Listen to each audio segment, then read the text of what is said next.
I see visual art as a way of expressing yourself and a way of showing like emotions and feelings, because like most great creators are people that connect their hearts with their feelings and stuff that happens around them.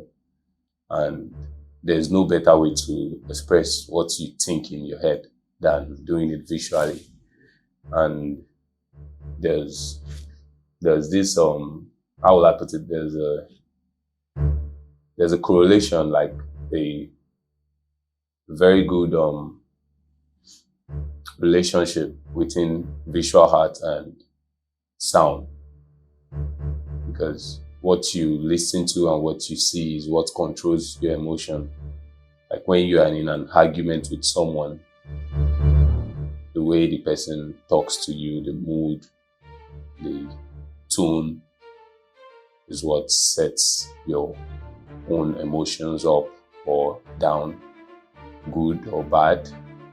So visual art and sound can make you feel good, can make you feel sad, can make you feel happy, can make you feel euphoria, and can also make you think of your past or things that has happened to you. So are you more of a visual artist or a sound person?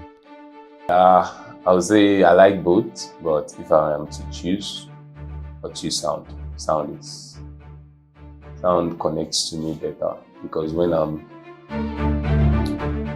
I'm sad, sound can make me happy when I listen to music, or when I make music. But I don't think visual art cannot change my mood entirely. It can actually change my mood, but I only consume visual art. Other than making it, I only consume it when I'm trying to just relax, or when I'm trying to just rest my head.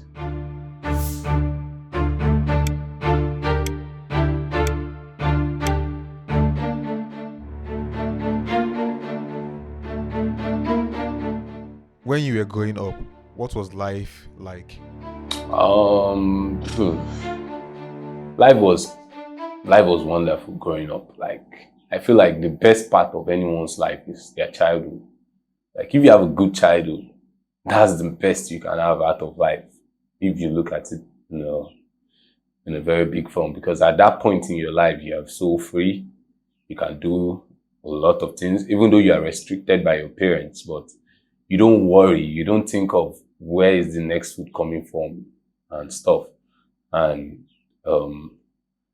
I know some people might have a very terrible childhood, like a childhood where maybe their parents are unable to feed them or unable to clothe them.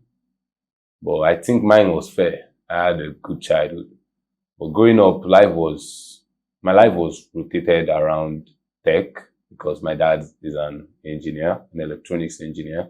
And me and my brothers, we are always like opening things up, seeing what's inside and trying to repair them when they are spoiled, or just trying to dismantle and assemble them back.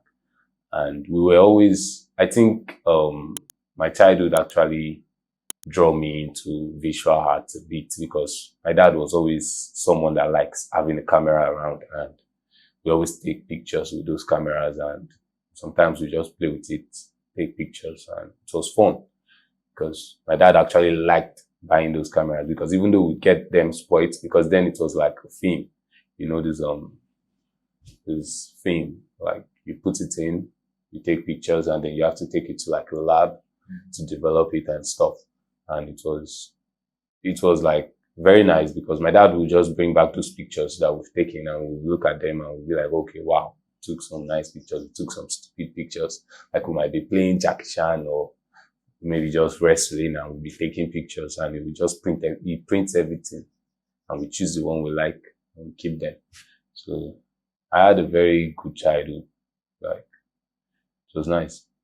Can you describe your creative process when creating a sound or visual art?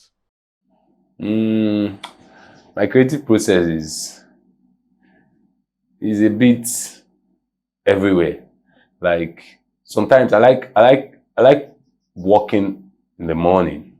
Like years back, I don't know about now. Now I don't even know when is my creative time. I just walk when I want to walk. But my creative process is more like I can just have like maybe a sound going on in my head, like maybe from sleep. There was a time I had like I made a beat from my sleep, and then I had to wake up immediately and rush to my computer and start like trying to remake what was in my head before I forget it. Because like those times when you are partially awake and you are dreaming and the dream is just correlating with what you do, and you be like, okay, yeah, like you can. I feel like when you are dreaming, you have you have more ability to be creative, because like in your dream you are creating everything, both visual, sound, everything is all in your head. It's not like it's coming from anywhere. It's not like you are seeing anything that is inspiring you. Everything is all in your head, and you are creating it because you are asleep, but your brain works in your dream, and your brain is more creative in your dream.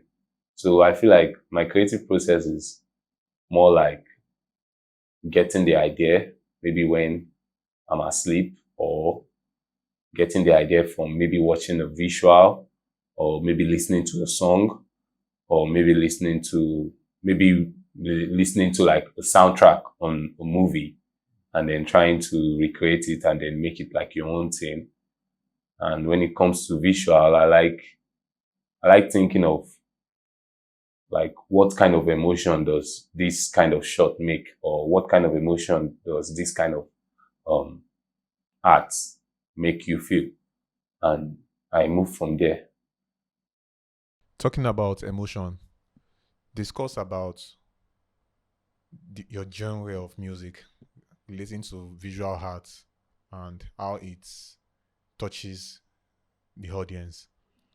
Okay, like what I like to do is not something that everyone like what I like the kind of art and sound, the kind of visual art and sound that I like to do. Or let us say the kind of sound that I like to do, because I know I can create visual art that a lot of people will connect to, because I know how to connect with people. But when it comes to sound, I feel like the kind of sound I like is not something that everyone's like, because like I like playing with your emotions. I like you to like feel the music. I like the music to be all around you. And a lot of people just want to dance. And if they don't listen to something that makes them dance, they just feel like it's not, it's not connecting to them. And music most times is about connecting with people. It's about connecting to a large audience, not just connecting with one or two or three persons. So like my type of music or type of sound is a sound that will drag you into like a kind of mood, make you feel sometimes happy, sometimes emotional, and make you feel like this music is quality music. Because there's a way you listen to sound music, maybe a soundtrack in the movie, and you know that this is quality.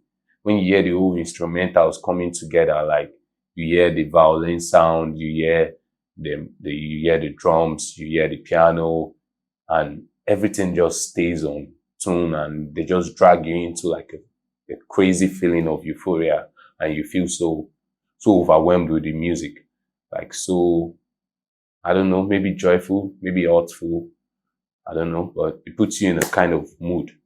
So I like I like to create something that puts you in a kind of mood, a kind of state, a kind of emotion. That's kind of sound I like to create. Was there ever a time you were faced with a challenge at work? How did you overcome it? Mm. At work, when you say at work, do you mean like working for someone, Yeah, or like a being a freelance freelance? gig or Okay. I feel like if you are freelancing, you control the whole thing. If you look at it, you control everything. Even though you have to rent, you have to like hire people to also help you work, but they work under you. But when you are working with someone, that's a different ball game. You work for them. So you have to do what they want. So that's a different thing. But I feel like when I'm freelancing, the only challenges I face is maybe equipment, like not having enough equipment to do what you want to do. Because when you're freelancing, you're trying to budget, you're trying to keep your budget tight so you can make profit. And when you are trying to keep your budget tight in this part of the country, means you are trying to not have like literally 70% of what you need to create what you're trying to create. So like that's challenges that you will surely face if you're freelancing in Nigeria is normal. So, but working for someone, I feel like working for someone can be good and bad. If you're working with someone and both you and the person have an understanding, like you have a flow. If you have a flow with the person you're working with and you both are trying to achieve the same thing, like it's easy. There's hardly any issue. The only issue might be maybe when they are over pushing you, like trying to make you deliver something faster than you can, you get, and maybe when they are, yeah, how will I put it? Maybe when they are trying to make you do what you shouldn't be doing, like giving you a job that is not yours. Like let's say you are a cinematographer, you're supposed to just handle the camera, and then you end up being the gaffer on set Or the editor. or the editor. That's that's another thing. So that's a terrible experience when you get that. I had an experience where I was working as the sound guy. I was working as the technician because I'm also an electronics engineer. So I was working as the technician, the sound guy. I was working as the graphics designer, and my main job was to just be the sound guy. And I was doing all those work. And at the same time, they pressure you to always deliver whatever they give you. Like whatever job you are given, they always pressure you to deliver it. And it becomes toxic. It causes arguments. And you might end up getting disagreements most time in the job. So that's What mediums do you typically work with, and how do you choose them for your project? what Mediums. mediums. Yeah. When you say mediums, explain. Like, what steps do you take to create something with the work? Okay. And how do you choose which one fits the project you want Okay. to work on? Okay. Like if I'm doing visual, like maybe I'm designing something. Let's not talk about like motion pictures. Let's talk about just steady graphics.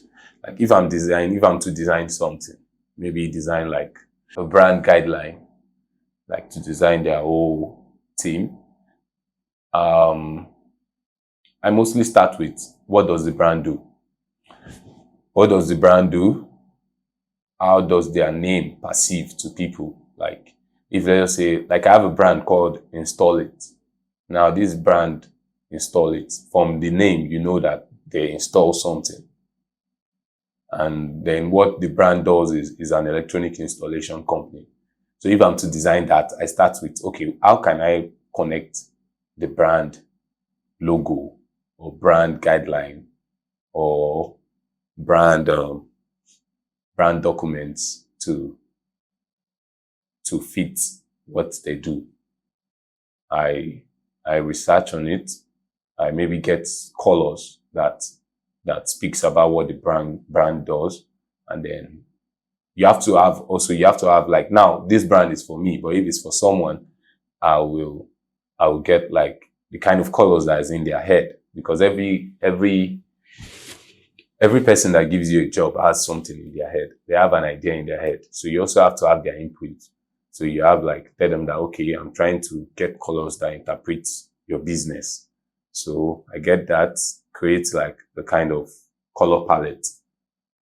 And then from that, I pick some kind of designs that fits that kind of company. Then I pick those designs and put them in one folder. I put my color palette on one artboard, because I mostly use Adobe Illustrator when I'm branding a company, designing a brand. So After that, I moved to illustrating with maybe my pen or my pencil. Like I draw them, sketch ideas. And then after that, I pick like two ideas out of maybe like 5 sketches. And then I redesign them on Illustrator. And then to choose which one, I choose the one that represents the brand the most. And then I choose the one that is a bit attractive, because you have to look attractive. You have to be able to stick on people's head. People has to see your brand logo or brand colors and be able to identify that this is your brand. So like that's my creative process when I'm doing graphics. And then when I'm doing sound, my creative process is a bit up and down. First, I most times start with maybe a piano sound or a violin sound or maybe a pad. I don't like starting with drums. A lot of sound guys, a lot of producers and soundtrack makers, like they mostly like starting with drums, but I don't like starting with drums. I start with building like an emotion to the sound, and then I move up to checking drum loops, or maybe, yeah, I move on to checking drum loops that fits the sound. And then after layering like the first drum, I move on to add more sound to like know if I want to put more emotions into it, or if I want to make it more fun, or if I want to make it more, like change the pace.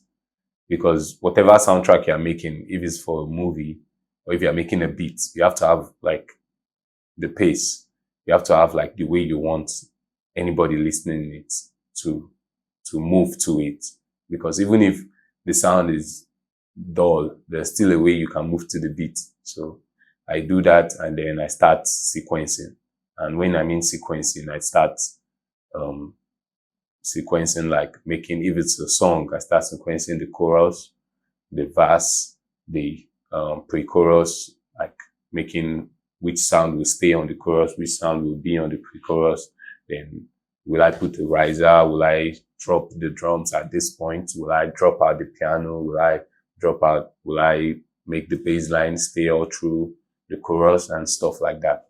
And then after that, like you just mix, you put in what you want to put in, take out what you want to take out. You listen to it multiple times. You spend time listening to it until you get tired. Then you go out, you clear your ears, then you come back and listen to it again. You can listen to it for more than 300 times before you finish making the sound. So like that's my creative process when I'm making sound. Staying up to date with trends on social media relating to digital content, how helpful has it been? Mm, I feel like social media is where everything is right now. Whatever content you are looking for is on TikTok, it's on IG, it's on Twitter, it's on YouTube. And social media has actually helped everyone learn. Most people learn everything they know today about making visual art from social media. And I think I've learned 80%, or let's say like 60% of everything I know, apart from stuff that I learned from frequently creating and frequently working and doing jobs.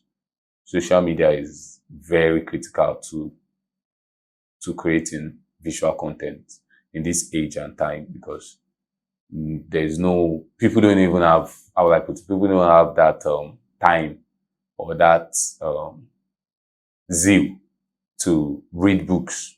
Like I remember reading through the manual of Photoshop. There's this help manual, how I learned Photoshop. Because I used to tell people when I'm teaching people how to use Photoshop, I tell them like, I didn't learn Photoshop from YouTube, because then there was no data. Like you cannot afford the data to go to YouTube, because you are buying 100 MB for like almost almost like 1,000 naira. 10 MB was 100 naira. So you cannot afford to buy 100 MB and watch like 4 videos for 1K. So the highest you can afford to do is maybe book a time in a cyber cafe and watch YouTube. And there were some cyber cafe that won't even allow you watch YouTube.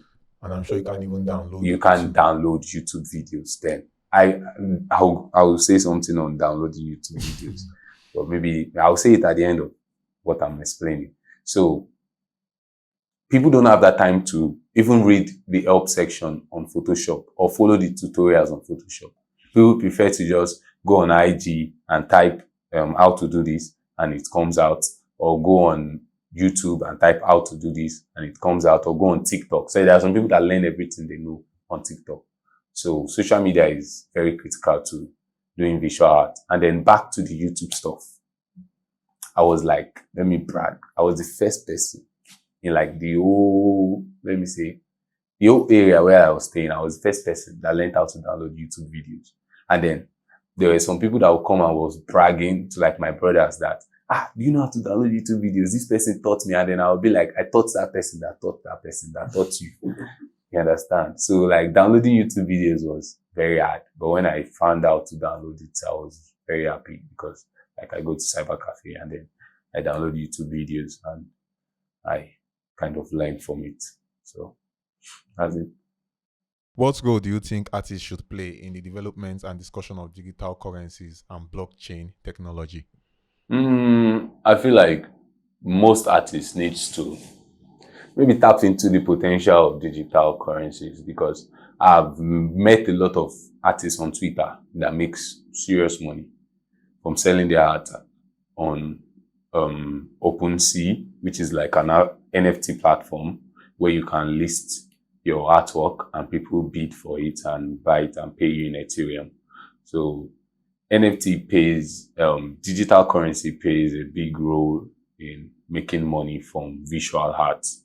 And I'm also thinking of like maybe we artists should like create a platform for maybe like sound art too. So maybe a platform where you can sell your sound for digital currencies, because like it would be like a win-win for sound artists out there. So because visual artists are making loads of money from NFTs, even though I'm not a fan of NFTs. Like I'm not a fan of NFTs because when you talk about NFTs and selling your digital art online, it's two different things. I'm not a fan of NFTs, but I'm a fan of selling your digital art online. So it plays a big role. Have you experimented with digital art or NFTs? If so, what has that experience been like? Yeah, I've experienced with digital art. I've created NFTs for like blockchain companies. There were time on Telegram where you get jobs to create NFTs, and you create NFTs for this company for like, you can create like a batch of 10 and they'll just 2D NFTs and they might pay you like $300. And it was really cool when it was not oversaturated, but immediately NFTs became oversaturated. It was, there was no profit. You hardly see companies, you hardly see blockchain developers looking for artists to pay. And even if they get to meet up with you, they always want to like bargain the price down and maybe downplay your work and stuff. And with time, I feel like NFTs has lost its credibility, because there was a time where NFTs was costing as much as $200,000. And these days, you barely see an NFT that is almost $10K. So I've only worked for people who like markets or who make NFTs. I've only worked for them. I create the art and then they turn it into NFTs and include it in the blockchain. There's a way it works, but I'm not here to explain that. But yeah, that's what I've done. I've never created my own NFT. I think there was a time I was going to create my own NFT, but I've never created my own NFT. And I don't have any listing of any digital art on OpenSea, but it's a very good place to sell your digital art. Talking about all you've done over the years, from being a visual artist, sound artist, and to some extent, I know you ventured into cryptocurrency. In relation to this, where do you see your work in the next 5 years?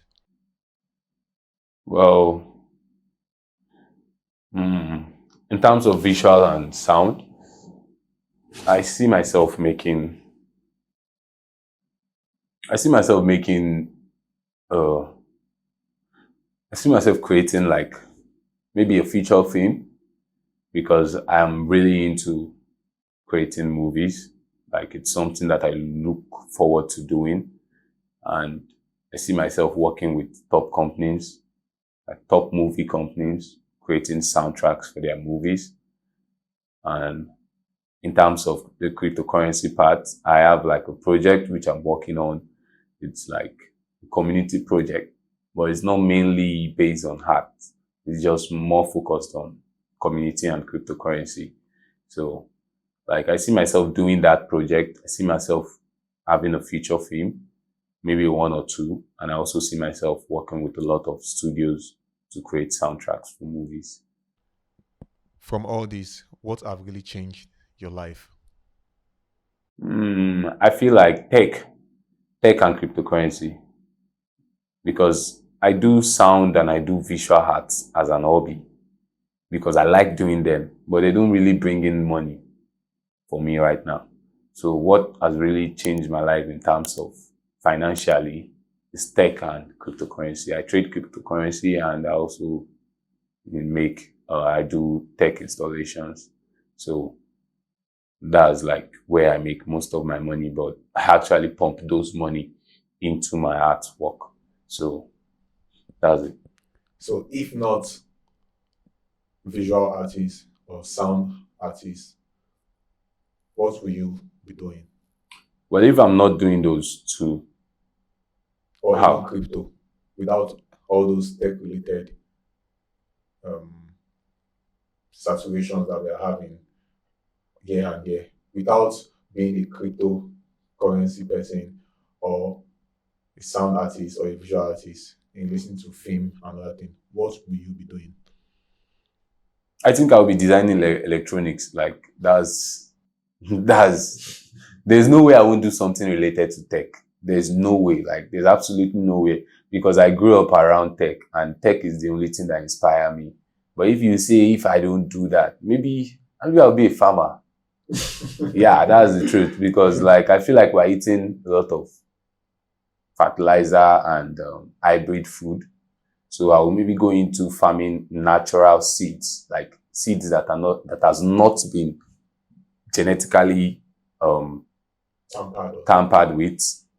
You understand? Maybe making food that is natural, food that is directly from the ground, not food that has been maybe genetically altered to like yield more harvest and stuff. So I'll maybe be a farmer, maybe be a farmer that will try to keep it natural because I feel like we're losing our nature with what we're doing with everything. We're losing our natural food with the way we are altering these seeds. So maybe I'll be a farmer. In 30 seconds, advise someone who is still thinking of what to be in future. I feel like if you're in Nigeria, you have to make money. You have to make money. If you are not making money, you are wasting your time because you cannot do anything without money in this country. Like you cannot chase your dream. You cannot even live. You cannot work without money. Like you have to eat to be able to work. So, first and foremost, I would say find something that puts food on the table and then chase your dreams. But first and foremost, find something that put food on the table. Find something that will feed you, clothe you, and enable you to chase your dream. Okay. So we've come to the end of the talking show. Now you'll be picking three cards. I don't know the names to give it yet, but maybe a sincerity card and all that. Okay? So you get to shuffle, then pick three out of it while you give it back to me to question you. Okay, I pick the three first ones. And just shuffle and pick the three. Okay, I can shuffle anyhow and Yes. pick three out of them. Yes. I like playing words. I was good at words. Yeah, my shuffle game is not that bad.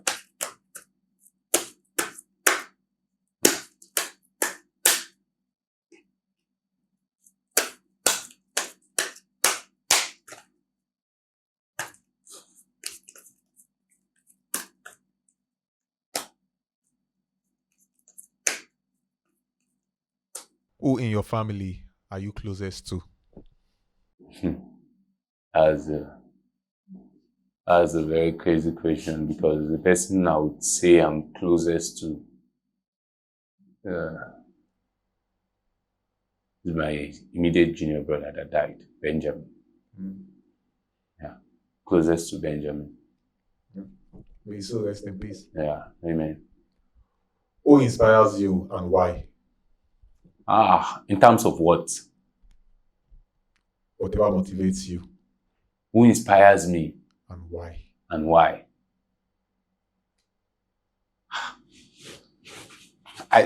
You never thought of this question? No, it's not like I haven't thought of it. It's just I have like different inspiration.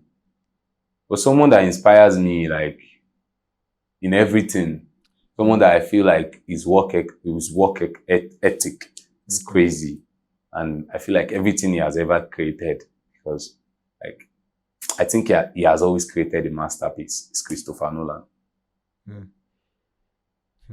If you could marry any celebrity, who would you choose? If I could marry any celebrity,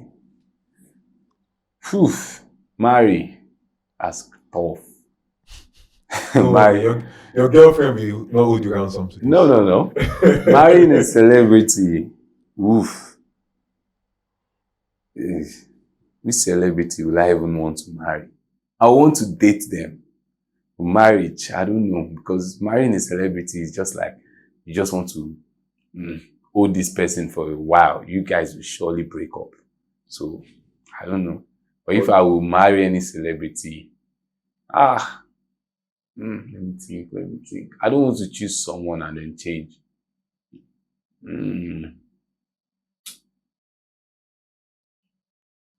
I think I will. Oh man, come. It's not that hard. I'm just thinking, like, who will I say I want to marry? I have a lot of them I want to date, but marriage is like big time commitment. I'm not sure. That are committed to each other for long. So, who will I say I can be committed to? Like, we also be like celeb.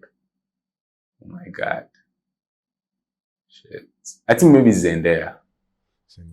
Yeah. Okay. She just got engaged. Yeah. Unfortunately for you. Yeah, unfortunately. All right. Thank you for coming to our show. Yep. We'll always be happy to have you back next time. Okay. All right. Peace out.